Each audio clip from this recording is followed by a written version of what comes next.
ছাব্বিশের বিধানসভা নির্বাচন অবাধ ও শান্তিপূর্ণ হোক, মানুষ নিজের গণতান্ত্রিক অধিকার প্রয়োগ করুক, রাজভবনে স্বাধীনতা দিবসের অনুষ্ঠান শেষে বলেছেন রাজ্যপাল CV Ananda Bose.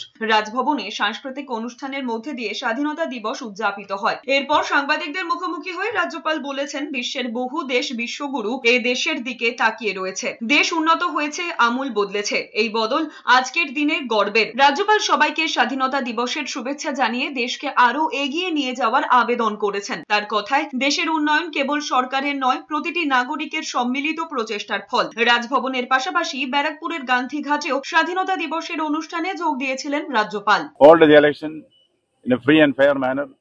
Election is the one mandate which people have to assert their authority over others. It is people's sovereignty that we should uphold. That is what the message which will be given by this election as well.